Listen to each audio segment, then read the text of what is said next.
my voice is a bit croaky. I was involved in a major fire 10 days ago, which I helped put out, and I swallowed some crap.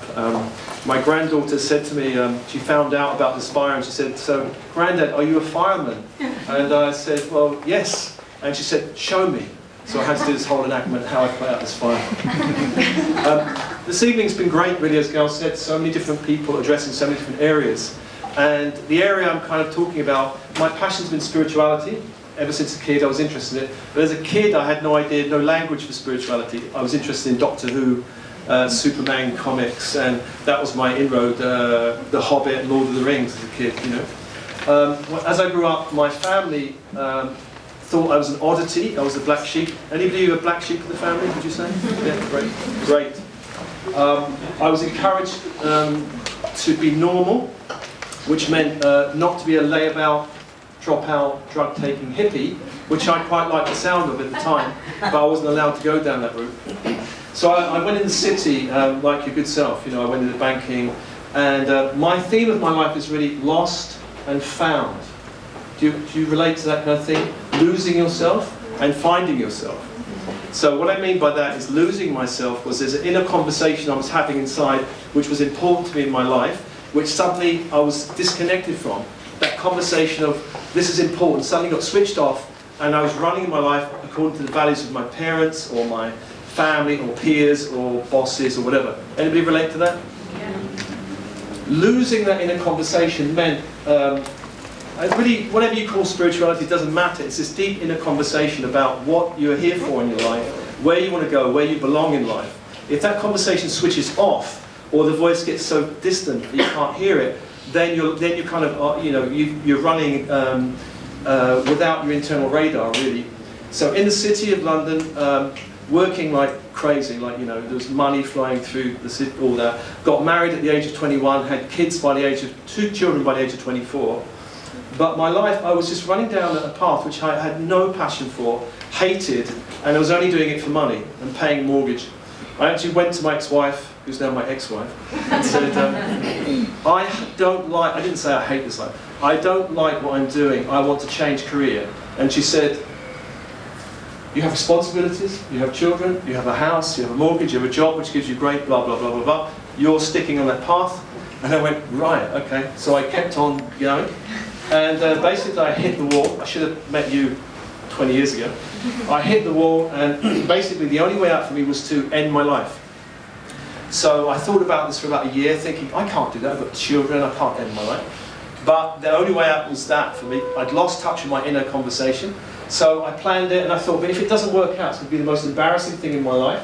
So I'm going to make sure it happens. So I planned it. I made sure I left the planet in 3 ways, which I won't bore you with the details. But as I was leaving, as I was going unconscious, a voice came into my mind and said, there's hope. It wasn't my, you know these inner voices that go on in your head? Do you know these voices? This was not my voice, I recognised. There's hope. It said it 3 times. I called my ex-wife, said, call an ambulance, quick. An ambulance came. Next morning I woke up in the hospital, the most embarrassing moment of my life, with 20 relatives around, looking at me going, what did you do? Why did you do it?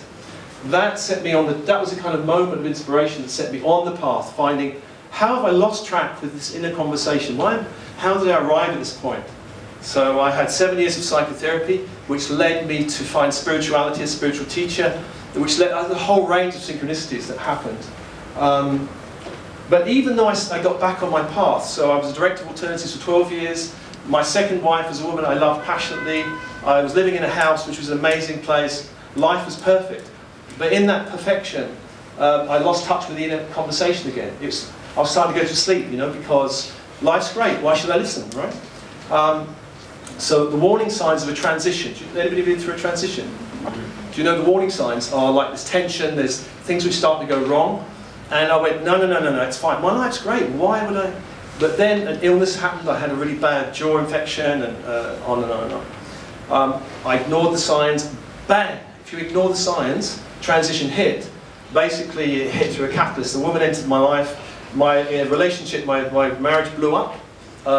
My career was over by my own choice. I resigned from alternatives. I decided I'm going to marry this woman and go to America. This was 2 years ago. So me and my partner separated, we sold the house. The woman who was going to be my third wife, decided that then after 6 weeks to jump ship, perfectly, you know. And we're still very good friends, but so my life, I lost my wife, the house, the job, and so I resigned from Alternatives December of last year after 12 years, thinking, what the hell am I going to do? No woman, I'm living in a community now, which is a fantastic community, wonderful place. No marriage, no home. Well, even though my home now is fantastic, no job. So entered this new year going, what the hell is going to happen? Money, bills, blah, blah, blah. And then, of course, as I let go of Alternatives, it felt like an energy or a power kind of returned back to me. I felt more on track. Do you know about synchronicity and flow? These things are commonplace now, right? So suddenly, I come into January, 2 jobs appear. Women are also appearing on the horizon, but I have to kind of keep it. No, stay back.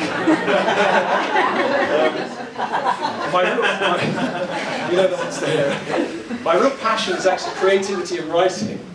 Yeah, it's not a bad problem, is it? It is creativity and writing. I've written 3 books, been published 3 times. And actually this whole transition started when I made the decision that my life, this deep conversation was, my life is about being a writer. Now I've written 2 books and I didn't consider myself a writer, I considered myself a director of alternatives who wrote part-time. And then I made the decision in a workshop, I'm going to be a writer, put it at the centre of my life. That's when all hell broke loose. It's like acting, 1% of people who go into acting make it, 1% of people who go into writing really make money from it. So I'm writing my 4th book now, which is called Big Transitions, which is about the journey of transition. I've had to work out the nuts and bolts of transition. I decided at the end of last year, I know what I'll do book mentoring. People who I just had the idea, I can do that.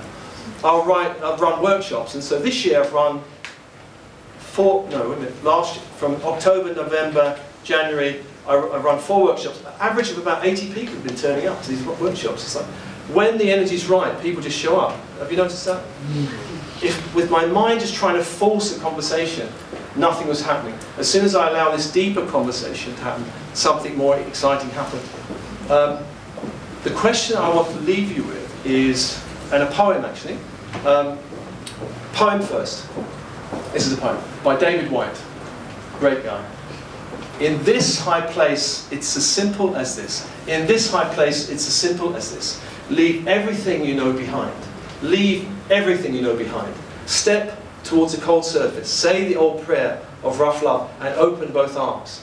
Those who come with empty hands will stare into the lake astonished, for there, in the pure light, reflecting snow, is the true shape of your own face.